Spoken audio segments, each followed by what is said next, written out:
Hello friends, welcome to Pratyusha tips and tricks. আজ আমি তোমাদের সাথে কোনো রকম ক্রিম ছাড়া কিভাবে তোমরা নবাবী সেমাই বানাতে পারো সেই রেসিপি শেয়ার করছি।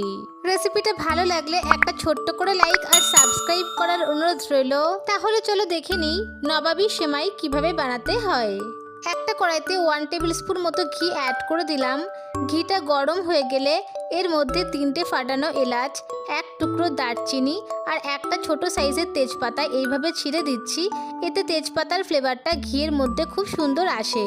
সব উপকরণগুলো ঘিয়ের মধ্যে হালকা ফ্রাই হয়ে গেলে এবার আমি প্রায় 150 গ্রাম মতো লাচ্ছা সেমাই এই ঘিয়ের মধ্যে অ্যাড করে দিচ্ছি। ঘিয়ের মধ্যে সেমাইটা হালকা হাতে মিশিয়ে নেবার পর এবার আমি প্রায় হাফ কাপ মতো চিনি অ্যাড করে দিচ্ছি। চিনি অ্যাড করে গ্যাসের ফ্লেমটা একদম লো করে প্রায় 4 মিনিট ধরে সেমাইটাকে ঘিয়ের মধ্যে ফ্রাই করে নেব। সেমাইটা যেহেতু অলরেডি ফ্রাই করা থাকে তাই খুব বেশিক্ষণ ধরে ফ্রাই করার কোনো প্রয়োজন নেই। প্রায় 4 মিনিট ধরে ফ্রাই করে নেবার পর এবার আমি এর মধ্যে হাফ কাপ মতো গুঁড়ো দুধ অ্যাড করে দিচ্ছি। গুঁড়ো দুধ অ্যাড করে খুব বেশিক্ষণ ধরে রান্না করব না, জাস্ট হালকা হাতে এই সেমাইয়ের সঙ্গে গুঁড়ো দুধটা মিশিয়ে নেব। বেশিক্ষণ ধরে রান্না করলে গুঁড়ো দুধটা কিন্তু দলা পাকিয়ে যেতে পারে। এবার গ্যাসের ফ্লেমটা অফ করে একটা বড় বোলের মধ্যে এই সেমাইটাকে অর্ধেকটা এইভাবে স্প্রেড করে দিচ্ছি। সেমাইয়ের মধ্যে যে গোটা মশলাগুলো অ্যাড করেছিলাম সেগুলো আমি ফেলে দিচ্ছি। অর্ধেক সেমাই আমি অ্যাড করেছি, এবার বাকি সেমাইটা আমি পরে ইউজ করব। এবার একটা কড়াইতে প্রায় 2.5 কাপ মতো গরুর দুধ অ্যাড করে দিলাম। এর মধ্যে 1/3 কাপ মতো কর্নফ্লোর অ্যাড করে দিচ্ছি। কর্নফ্লোরটা দুধের মধ্যে হালকা হাতে মিশিয়ে নেব, না হলে কিন্তু কর্নফ্লোরটা নিচে লেগে যেতে পারে।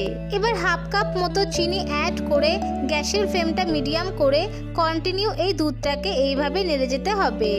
কিছুক্ষণের মধ্যেই দেখবে দুধের এই মিশ্রণটা এইরকম ঘন হয়ে যাবে। তোমরা চাইলে এই পর্যায়ে 1 টিস্পুন মতো ভ্যানিলা এসেন্সও অ্যাড করতে পারো। মিশ্রণটা এইরকম ঘন হয়ে যাবার পর আরও 30 সেকেন্ড মতো রান্না করে নেবার পর গ্যাসের ফ্লেমটা অফ করে এবার আগে থেকে যেই সেমাইটা বিছিয়ে রেখেছিলাম সেটাকে হাত দিয়ে এইভাবে একটুখানি চেপে দেবার পর এই মিশ্রণটা আমি এই বাটির মধ্যে ঢেলে দিচ্ছি। সম্পূর্ণ মিশ্রণটা অ্যাড করে দেবার পর এবার বাকি যেই অর্ধেক সেমাইটা আমি আলাদা করে রেখেছিলাম সেই সেমাইটা এই মিশ্রণের উপর এইভাবে স্প্রেড করে দেব। বোলের কর্নার বরাবর একদম খুব সুন্দর করে এই মিশ্রণটাকে স্প্রেড করে দিতে হবে। সেমাইটাকে চারিদিকে এইভাবে স্প্রেড করে নেবার পর এবার এই নবাবী সেমাইটাকে প্রায় 2 ঘন্টার জন্য আমি এইভাবেই রেস্ট হতে দেব, যাতে এটা খুব ভালোভাবে সেট হয়ে যায়।